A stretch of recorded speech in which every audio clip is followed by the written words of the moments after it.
ഓസ്ട്രേലിയയിലെ പ്രമുഖ നിയമസ്ഥാപനമായ FCL lawyers ദുബൈയിലേക്ക് പ്രവർത്തനം വ്യാപിപ്പിക്കുന്നു. ജനുവരിയിൽ ദുബൈയിൽ പുതിയ ഓഫീസ് തുറക്കുമെന്ന് സംരംഭകർ വാർത്താസമ്മേളനത്തിൽ അറിയിച്ചു.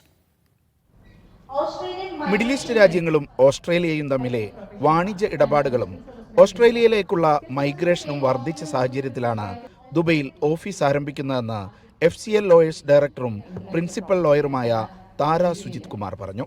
ഈ ജനുവരിയിൽ വരുന്ന ഫ്ലൈവേൾ കൊമേഴ്ഷ്യൽ ലോയേഴ്സിന് കൂടുതലും corporate restructuring, family law related, property and Wills and estate എന്നുള്ള മേഖലകളിൽ ദുബായിലുള്ളവർക്ക് എന്ത് തരത്തിലുള്ള ലീഗൽ സർവീസസ് വേണമെങ്കിലും ഫ്ലൈവേൾ കൊമേഴ്ഷ്യൽ ലോയേഴ്സിന് FCL ലോയേഴ്സിന് തരാനായിട്ട് സാധിക്കും. ഓസ്ട്രേലിയയിലേക്ക് മൈഗ്രേഷന് ശ്രമിക്കുന്നവർ തട്ടിപ്പിന് വിധേയമാകാതിരിക്കാൻ അംഗീകൃത സ്ഥാപനങ്ങളുടെയും നിയമവിദഗ്ധരുടെയും സേവനം ഉറപ്പാക്കണം.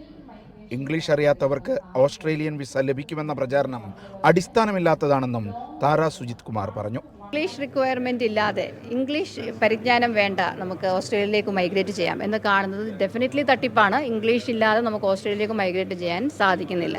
ഇനി ഇത്രയൊരു എമൗണ്ട് ഓഫ് മണി അടയ്ക്കും, നിങ്ങൾക്ക് വിസ സെക്യൂറായി. ഒരിക്കലും ഓസ്ട്രേലിയയിലേക്ക് ഒരു സർട്ടൻ എമൗണ്ട് ഓഫ് മണി അടച്ചതുകൊണ്ട് മാത്രം ഓസ്ട്രേലിയൻ വിസ കിട്ടുന്നില്ല. കഴിഞ്ഞ 8 മാസത്തിനിടെ 1000 പേർക്ക് UAE-യിൽ നിന്ന് ഓസ്ട്രേലിയൻ വിസ ലഭ്യമാക്കാൻ ഫ്ലൈവേൾഡ് ഗ്രൂപ്പിന് കഴിഞ്ഞിട്ടുണ്ടെന്ന് CEO റോണി ജോസഫ് പറഞ്ഞു. ഒരു അപേക്ഷ പോലും തള്ളുന്ന സാഹചര്യമുണ്ടായില്ല.